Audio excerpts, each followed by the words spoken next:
¿Qué tal amigos? ¿Cómo están? Bienvenidos a su programa Diálogos Divinos. Les saludamos muy cordialmente el doctor Salvador Tomasini. Hola amigos. Alejandro Carrega. Hola, buenas noches. Y su servidora Alejandra López. Empezamos un tema nuevo, un tema muy interesante, muy bonito, que es importante que toquemos. Vamos a hablar sobre la obediencia. ¿Qué nos dice Jesús acerca de la obediencia en este caso, doctor? Bueno, es que la obediencia es una de las virtudes que me voy a referir a la divina voluntad, donde más se hace hincapié, ¿no? Se hace hincapié de que la obediencia es fundamental y bueno, efectivamente es una de las virtudes que el alma tiene que practicar. Pero hay mucha manipulación sobre este tema. Y digo manipulación porque efectivamente se ha usado esa palabra, o sea, para dirigir y dirigir a los grupos, a las personas que están interesadas en la divina voluntad. Se ha usado para bloquear el conocimiento.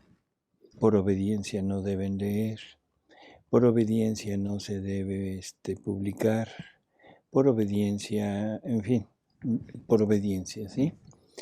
Aquí el problema es decir, bueno, obediencia ¿a quién? ¿Y qué tipo de obediencia es? Entonces, vamos a tratar de ir analizando esto de la obediencia. La obediencia, bueno, desde el Evangelio, si recordamos, por ejemplo, aquel pasaje donde el padre le manda a un hijo el que vaya a hacer algún trabajo y el hijo le dice, no quiero, pero después él se arrepiente y va y lo hace. Y al otro hijo le dice, ve a hacer esto y dice, sí papá, voy inmediatamente, pero no va. ¿Cuál de los dos hizo la voluntad del padre? Bueno, pues el primero, el que se rebeló al principio, pero acató después. En fin, hay mucha información sobre esto. Ahora, realmente el punto es, ¿debemos obedecer ciegamente? O sea, sí, sin lugar a ninguna consideración, a ninguna reflexión de decir, bueno, ¿se debe o no se debe obedecer? Eso es lo que vamos a investigar a través de estos escritos. Son pequeños fragmentos tomados tanto de María Valtorta como de Luisa. En María Valtorta va más enfocado a la práctica de la virtud, o sea, y también lo queremos poner esta parte. Pero en Luisa hay lecturas muy curiosas que vamos a ir descubriendo poco a poco, ¿no? A ver, vamos a empezar.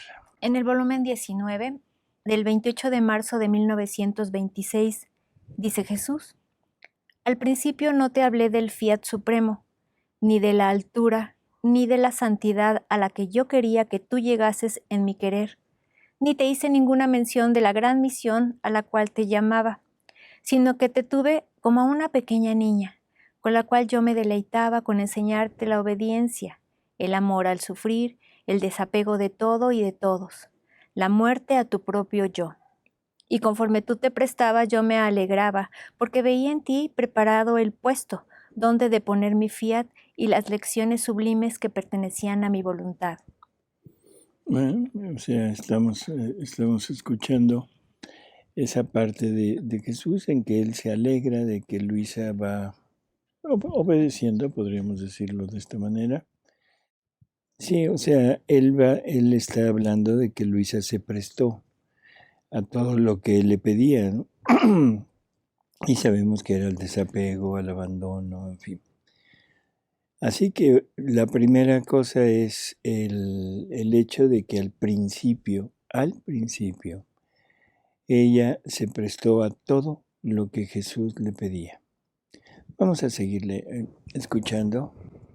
En el volumen 4 de la lectura 28, noviembre 8 de 1900, dice Jesús: la obediencia es tan glorificada porque tiene virtud de descubrir desde las raíces las pasiones humanas, destruye en el alma todo lo que es terreno y material, y con gran honor suyo le restituye al alma su estado original.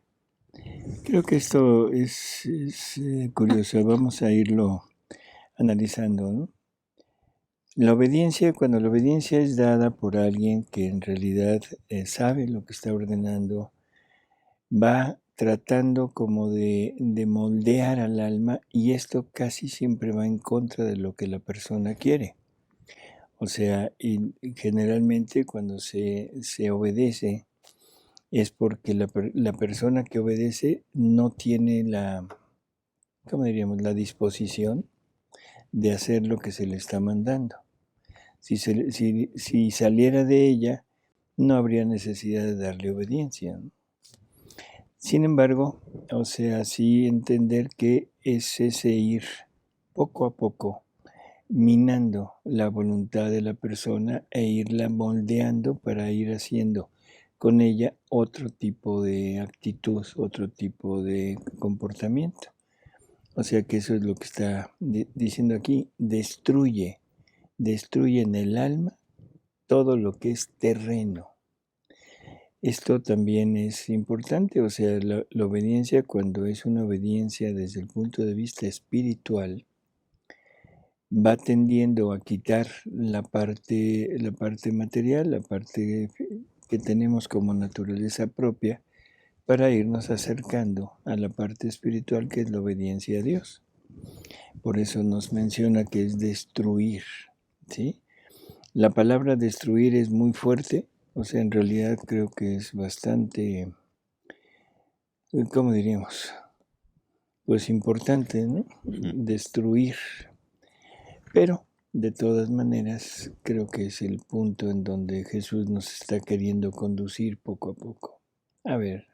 Esto es, como fue creada por Dios en la justicia original, antes de ser arrojada del Edén terrestre, y en este sublime estado el alma se siente atraída fuertemente a todo lo que es bien.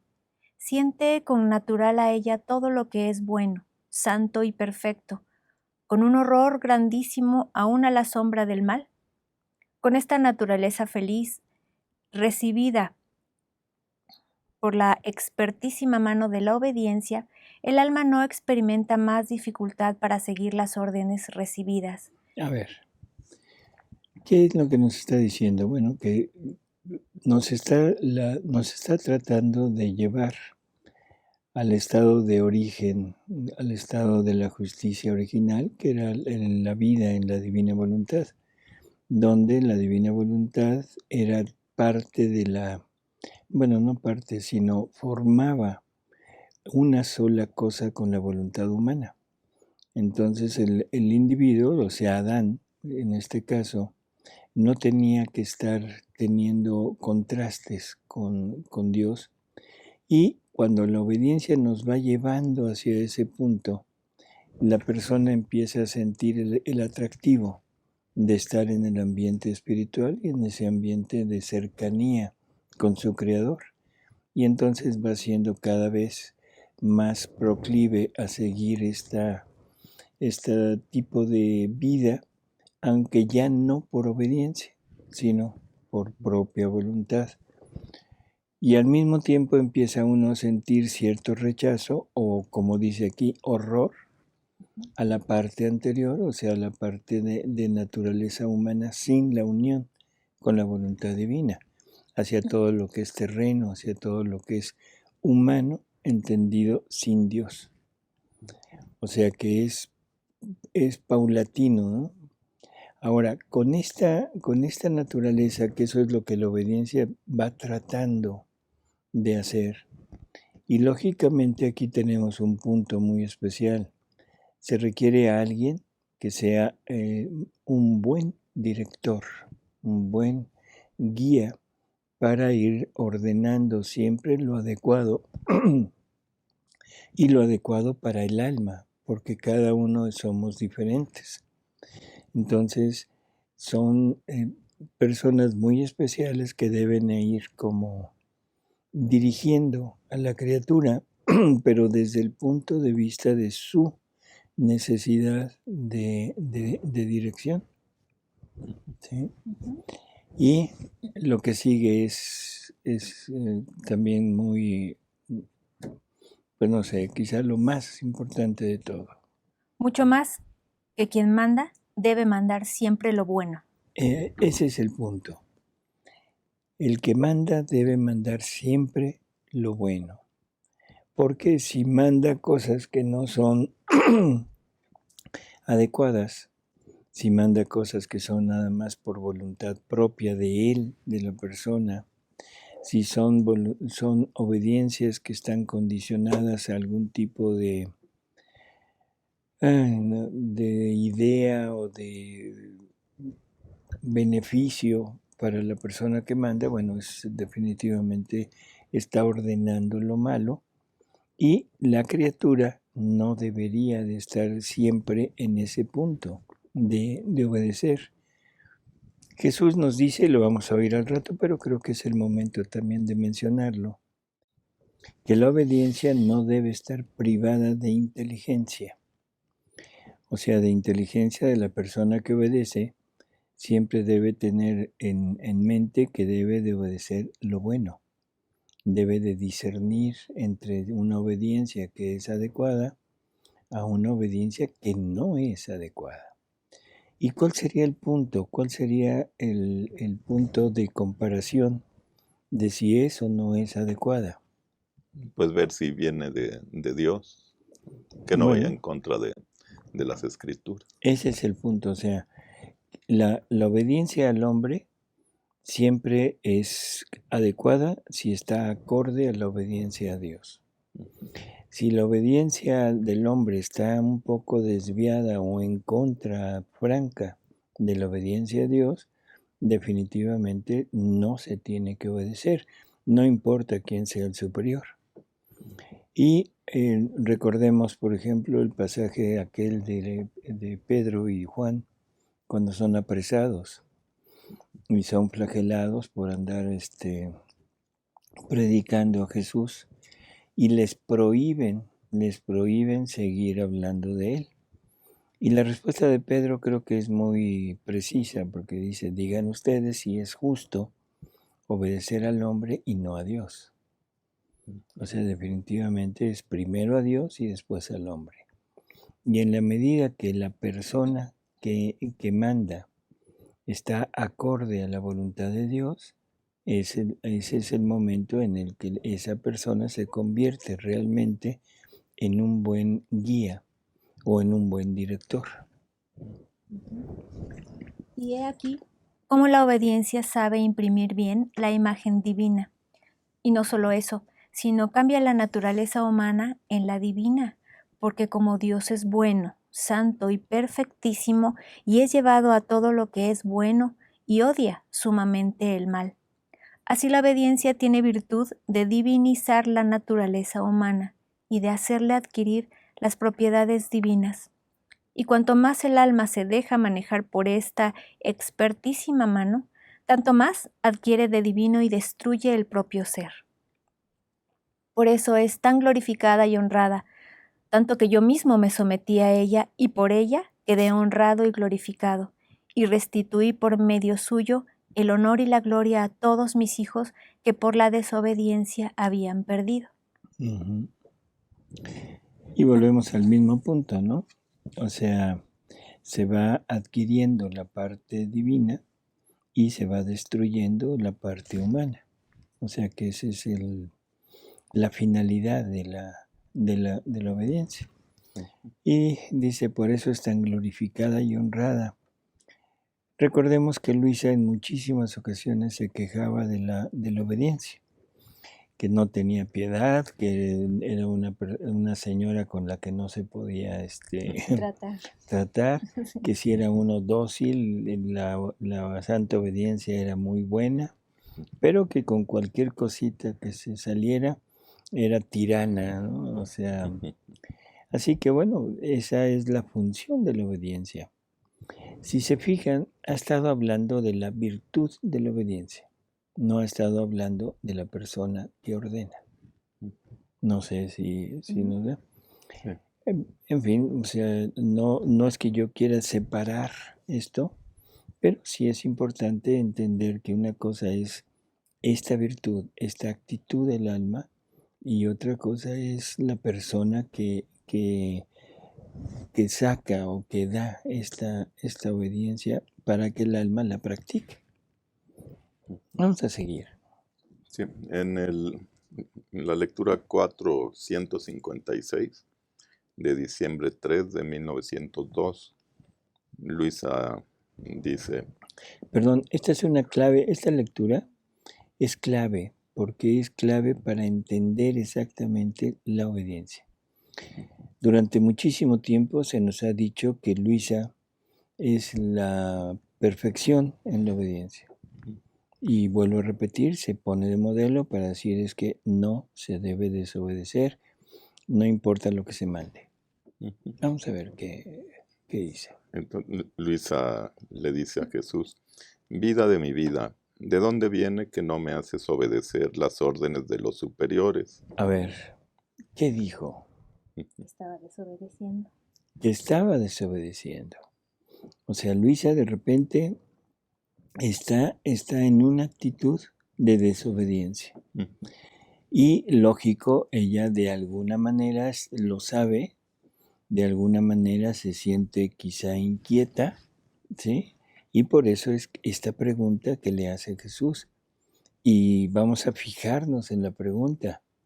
¿De dónde viene que no me haces obedecer? O sea, como decir, yo soy desobediente y conscientemente estoy desobedeciendo. Sí. Tú tanto me has hablado de obediencia, entonces, ¿por qué no me haces obedecer? Es curiosísima la forma en que lo pregunta, ¿no? Y de obedecer a las órdenes de los superiores. ¿Quiénes serían los superiores en este caso? El confesor. El confesor. O sea, no sabemos si también la parte un poquito más alta, el obispo, porque sabemos que en un principio a veces había cierta reticencia a aceptar que Luisa fuera realmente algo real y que el confesor a Luisa le molestaba muchísimo, no por tenerlo, sino que ella sentía que les daba molestias, que los molestaba con tener que ir diariamente a verla para darle la obediencia de volver y decir la misa ahí. Entonces, ellos eran los superiores en ese sentido. Y Luisa tenía que comunicarle al sacerdote todo lo que Jesús le había hablado durante el tiempo de éxtasis o de salir de su cuerpo. Y por lo tanto era como obligado ese acto de estar siempre con él. Y entonces aquí, ¿qué estaría haciendo? No sabemos, no lo dice, pero de alguna manera está desobedeciendo. A ver, seguimos. Y Jesús dice, hija mía, ¿no ves de dónde viene el conflicto? De que el querer humano no se una con el divino y se den el beso juntos, de modo de formar uno solo. Y cuando hay conflicto entre estos dos quereres, siendo superior el querer divino, el querer humano debe perder por fuerza. Y además, ¿qué otra cosa quieren? Yo te he dicho que si quieren te hago caer en este estado. Si no quieren, te hago obedecer con relación a la obediencia de que yo te debo hacer caer y yo debo hacerte volver en ti sin que ellos vengan, dejando la cosa independiente de ellos y toda a mi disposición. Queda a mí si te quiero tener un minuto o media hora en este estado, si te debo hacer sufrir o no. Esto queda todo a mi cargo. O sea, este es el punto. ¿Qué estaba pasando? Lo más probable es que le estaban diciendo que ya no cayera en el estado de rigidez y de pérdida de los sentidos. También en alguna ocasión le llegaron a dar la obediencia de que cuando llegara Jesús lo rechazara. O sea, que le dijera que no, que se fuera, ¿no? Sí. Entonces, ¿qué pasaba? No sabemos exactamente, pero por lo que está diciendo, tenía algo que ver con su estado de éxtasis. Y entonces Jesús lo que está diciendo es, si quieren ellos hacer alguna cosa, lo hago. Si quieren que te haga caer, te hago caer. Si no quieren, no te hago caer. O sea, no depender de ellos, sino Jesús mismo sería el que se encargaría de Luisa. Pero esa no era la voluntad de Dios. La voluntad de Dios era que Luisa estuviera siempre al cuidado de la iglesia y que la iglesia fuera la que estuviera siempre junto a ella, proveyendo todas las ayudas necesarias de tipo espiritual. Así que ahí es lo que le está diciendo, ¿no? Y luego, Y dice, y queriendo ellos hacer diversamente, sería un querer dictarme leyes del modo, del cómo y del cuándo debo hacer yo las cosas. Esto sería un quererse meter demasiado en mis juicios y querer hacerme de maestro, a quien la criatura está obligada a adorar y no a investigar. o sea, aquí es el punto. De alguna manera, los sacerdotes estaban queriendo que Luisa hiciera lo contrario de lo que Jesús quería hacer con ella. Y las cosas son muy claras. Dice, sería un querer dictarme leyes del cómo, del cuándo y qué debo hacer, ¿no? Dice, esto sería un quererse meter demasiado en mis juicios y querer hacerme de maestro, a quien la criatura está obligada a adorar y no a investigar. En muchas ocasiones Jesús era el que le sugería al sacerdote la obediencia que debía dictarle a Luisa. Por ejemplo, aquella obediencia de rechazar a Jesús parte de él. O sea que ahí va acorde la voluntad, la obediencia al hombre con la obediencia a Dios. Pero en este momento la obediencia del hombre está queriendo oponerse o ponerle un orden a la obediencia a Dios. Y entonces ese es el motivo por el que Jesús no hace obedecer a Luisa. Creo que queda muy claro, ¿no? A ver, vamos a seguir con eso. Dice, Luisa me ha dejado en tal modo que no sabía qué responder. Viendo que no respondía, ha agregado, este no quererse persuadir me disgusta demasiado. Tú, sin embargo, en los conflictos y mortificaciones no tengas la mirada en ellos, sino fíjala en mí, que fui el centro de las contradicciones, y sufriéndolas tú vendrás a ser más semejante a mí. Así, tu naturaleza no podrá separarse, sino que permanecerás calmada y tranquila. Quiero que de parte tuya hagas cuanto puedas para obedecerlos. El resto, déjalo a mi cargo sin turbarte. Bueno, ¿qué fue lo que le dijo? Que lo que va a sufrir la va a hacer más semejante a él. O sea, primero, no te fijes en ellos, no pongas la mirada en ellos, ¿no? Eso también es necesario entender, que la persona no tiene que estar atenta a lo que la otra persona hace, dice o manda. ¿Sí? Simplemente súfrelos. En un momento dado, haz lo que más puedas, ¿sí? Cuanto puedas por obedecerlos. No dice obedécelos. Sí. Sino haz cuanto más puedas por obedecerlos. Y el resto déjamelo a mí.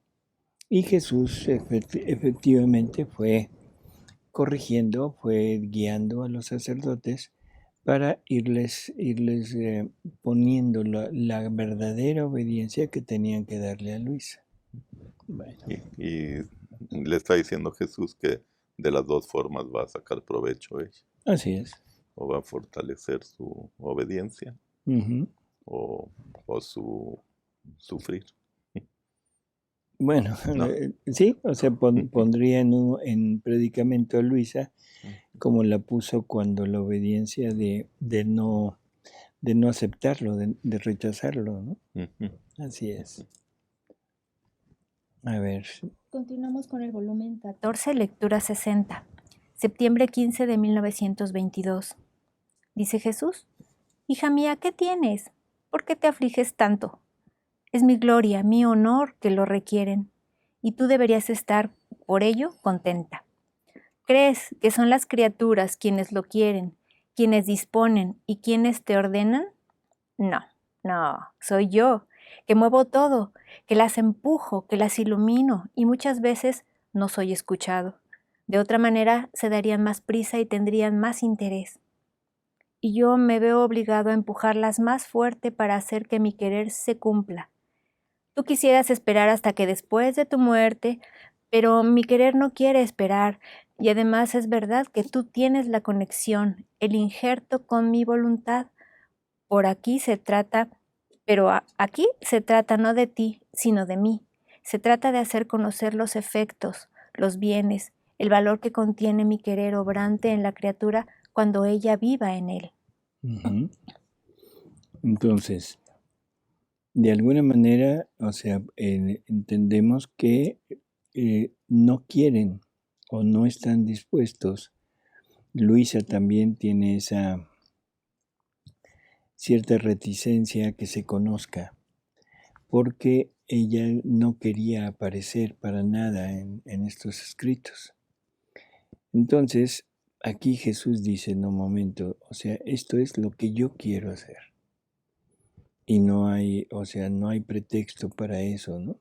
Si tú quisieras esperar hasta después de tu muerte, pero mi querer no quiere esperar. Esto nos empieza a dar una idea de la premura que Jesús tenía por dar a conocer todas estas verdades acerca de su voluntad.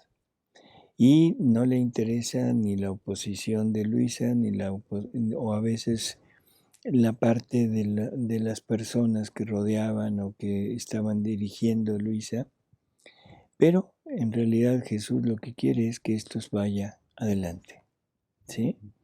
Entonces, bueno, esto es lo que él llama la verdadera obediencia, ¿eh?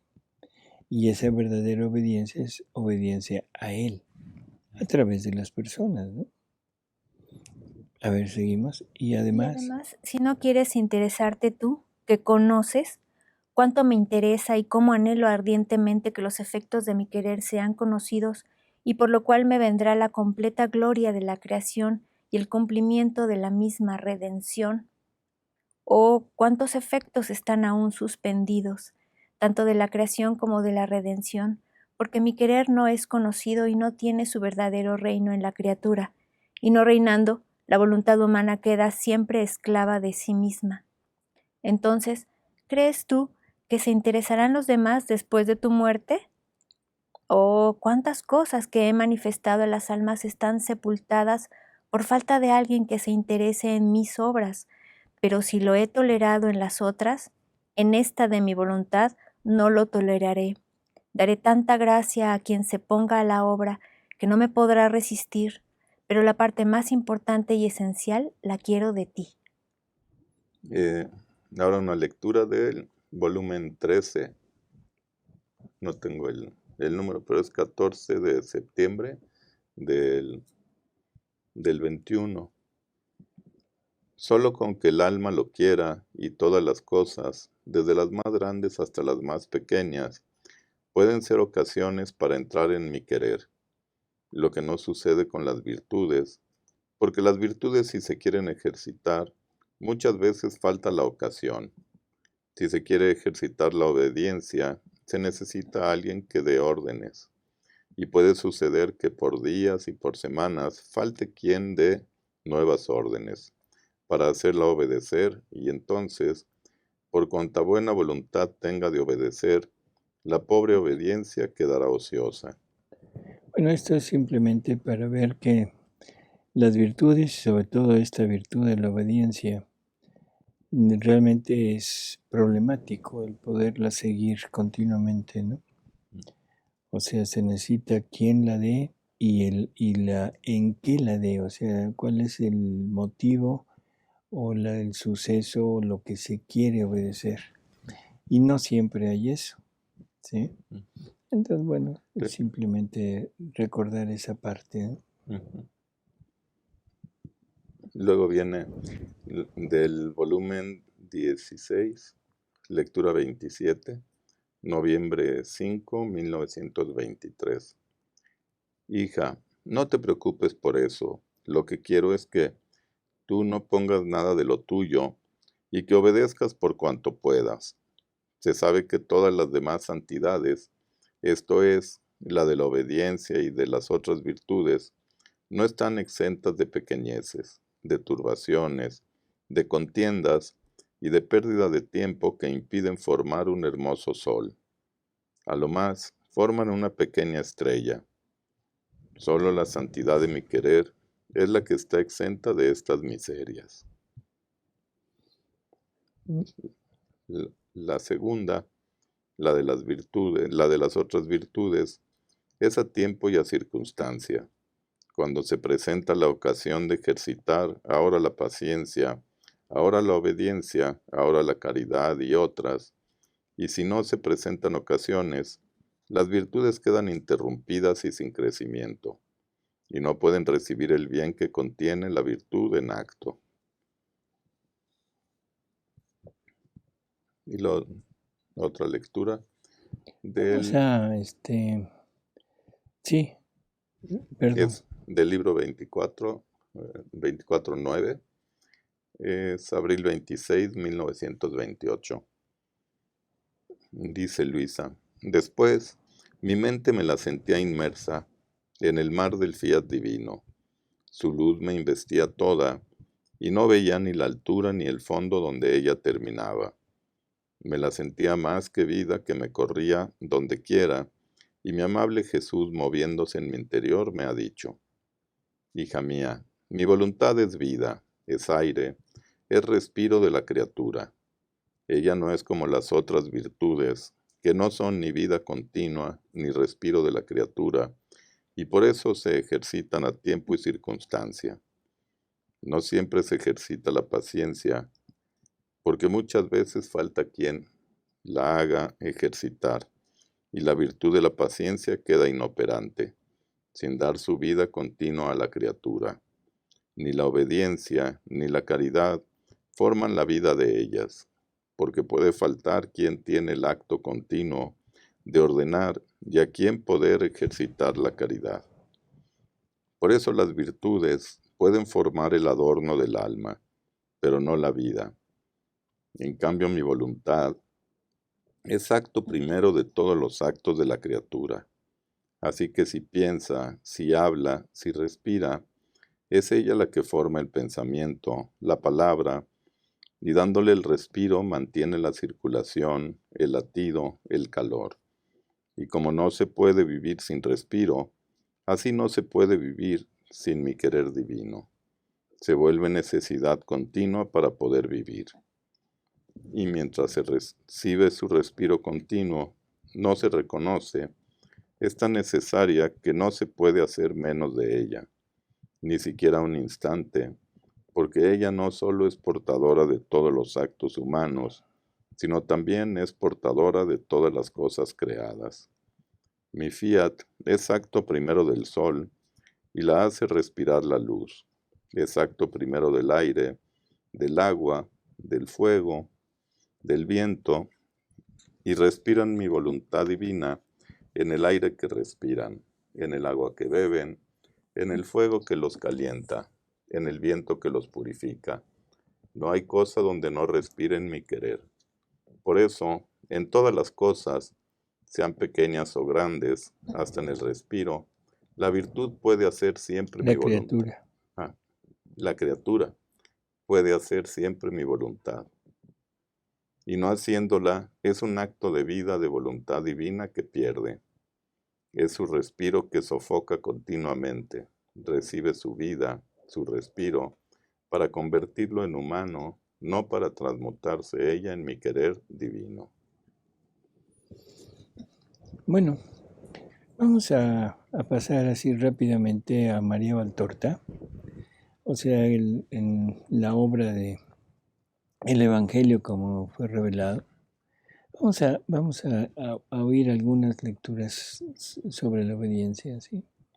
En el volumen 2 de esta obra de María Valtorta, le preguntan a Jesús, tú dijiste, no se debe faltar a la obediencia a la madre, ¿y entonces nosotros? Y Jesús responde, O sea, entonces nosotros, o sea, ¿a qué se está refiriendo?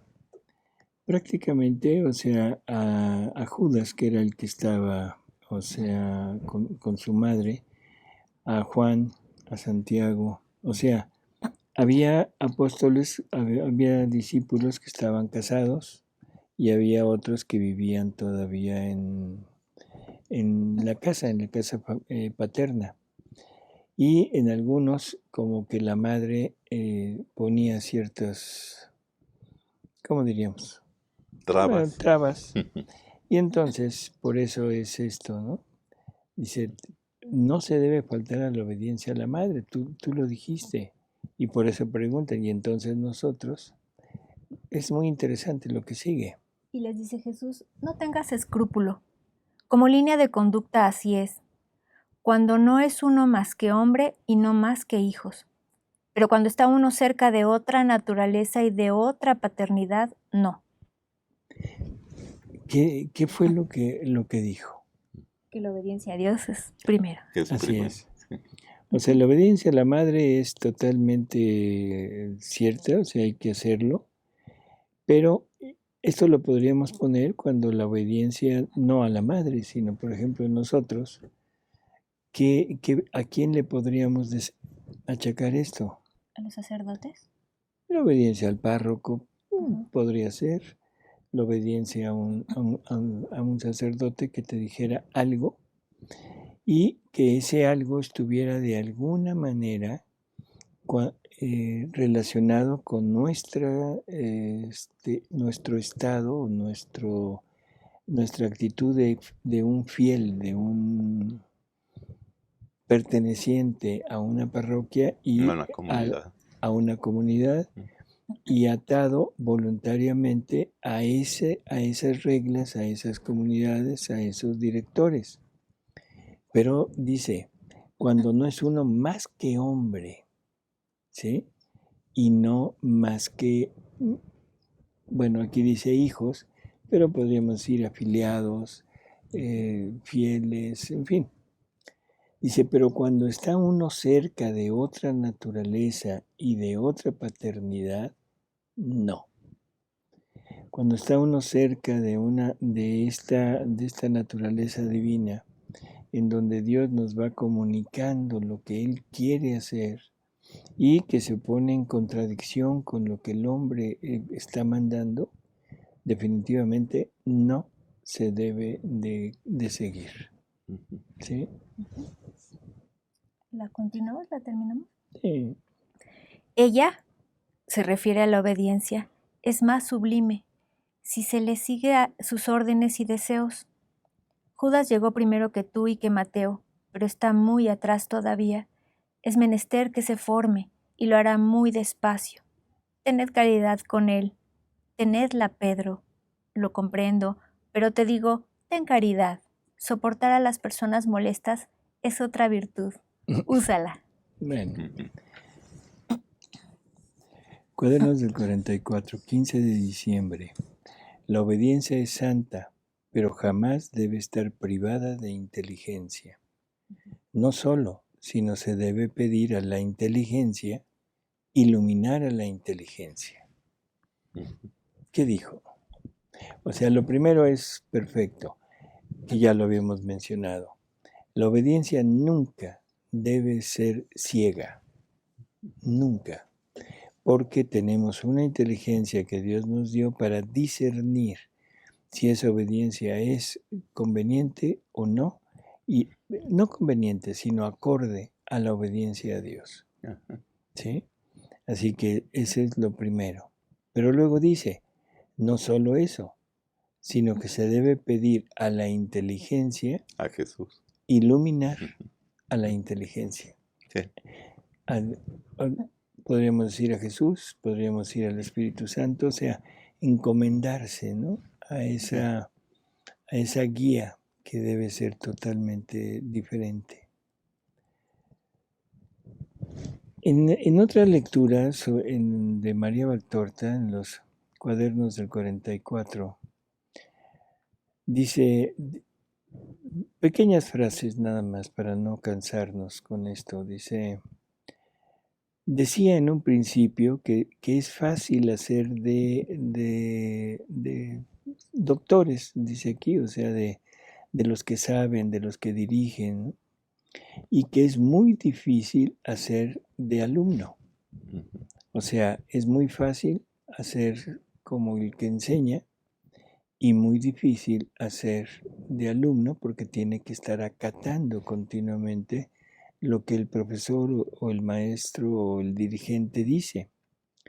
Dice, sin embargo, la mayoría de los hombres hacen mal estas dos cosas. Todos quieren ser maestros. Casi todos no saben hacer más que muy mal hacer de estudiantes, de escolares.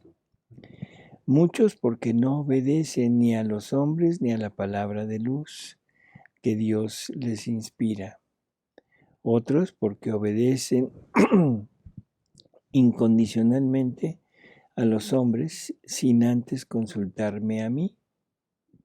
Y entonces le dice Jesús a María Valtorta, tú no lo hagas así, no lo hagas jamás así. ¿Qué es lo que dijo?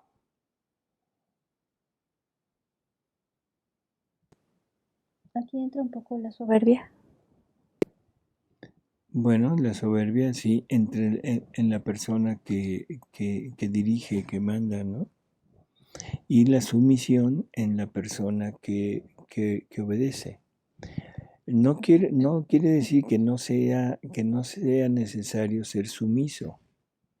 Cuando la obediencia es real, cuando la obediencia es adecuada, hay que aceptarla, ¿no? Pero aquí lo que está diciendo es que casi todos hacen mal, tanto el de maestro como el de estudiante. O sea, hace mal el papel del que ordena como hace mal el papel del que obedece.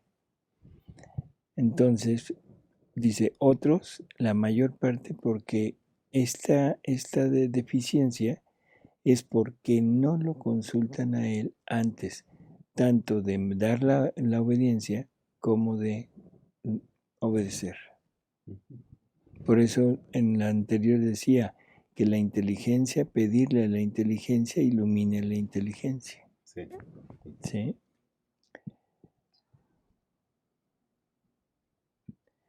En fin, creo que con esto, o sea, pequeñas frases, pequeñas cosas que hemos ido viendo, ¿a qué conclusión podríamos llegar? Pues que hay que obedecer a Dios. Que hay que obedecer a Dios, o sea, sobre todas las cosas. Y vamos a ponerlo en el punto, o sea, de todos en los escritos referidos a la divina voluntad, porque estamos en esto y debemos de centrarnos en esto. Todo lo que Jesús expresa a través de los escritos es toda esa necesidad de Él, ese deseo ardiente de Él, de que esto se extienda, se comunique, ¿no? Se abra al mundo. Entonces, pues debemos de tratar de seguir ese deseo de Jesús. Aunque haya ciertas partes, ciertas contras en que se dice que no. Desafortunadamente, los escrúpulos llevan a una buena parte de la población a inclinarse hacia esta opinión y entonces no progresan en este conocimiento y lógicamente lo que están haciendo es frenar de alguna manera el desarrollo del reino de Dios en la tierra. Así que bueno, vamos a tratar de establecer este punto así específico. Es inteligencia en la obediencia. Inteligencia para pedir a la inteligencia que nos inspire, y eso se logra con ese espíritu continuo de unión, de oración con Él, pero dentro de la divina voluntad. ¿Sí? No sé si tengan alguna opinión. Otra lectura chiquita. Otra lectura chiquita. Bueno, otra lectura chiquita. Es en los cuadernos también de María Valtorta, de 1944, de julio 28. Dice Jesús: el poder que viene de hacer la voluntad de Dios hace que Dios nada os pueda negar. No se puede decir, por respeto a la majestad del Señor, que Él se haga un siervo del hombre obediente. No obstante, precisamente parece que el Altísimo, ante un hijo obediente, quiera superarlo en rapidez y, porque pide cosas buenas, lo escucha y con pronta atención. No es rezar mucho lo que alcanza el favor, es hacer la voluntad de Dios. Rezar y resistirse a esta voluntad significa nulificar la oración. ¿Cómo podéis exigir en justicia que Dios se doblegue a vuestra voluntad, que desea algo, si vosotros no os doblegáis a su deseo que os pide algo distinto? Yo. Reflexionad qué poder tenga sobre el corazón de Dios la obediencia a su voluntad. Yo no os he redimido con alguna acción propia. Lo podría haber hecho porque era Dios y como el Padre, y todo es posible a Dios. Por eso podría haber cancelado con una palabra la culpa del mundo, así como cancelé la enfermedad, el pecado y la muerte en algunos. Pero para enseñar al hombre cómo volver a ser hijo de Dios, yo, Dios hecho hombre, quise redimir por medio de la obediencia a la voluntad de Dios. Considerad qué grande obediencia fue la mía.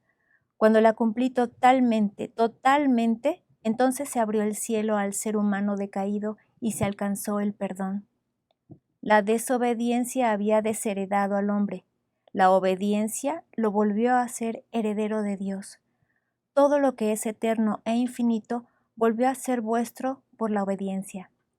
Por lo tanto, aprended el camino para ser escuchados por Dios, hacer la voluntad de Dios por amor a Él. Perfecto. O sea, entonces, bueno, quedamos en ese punto, ¿no?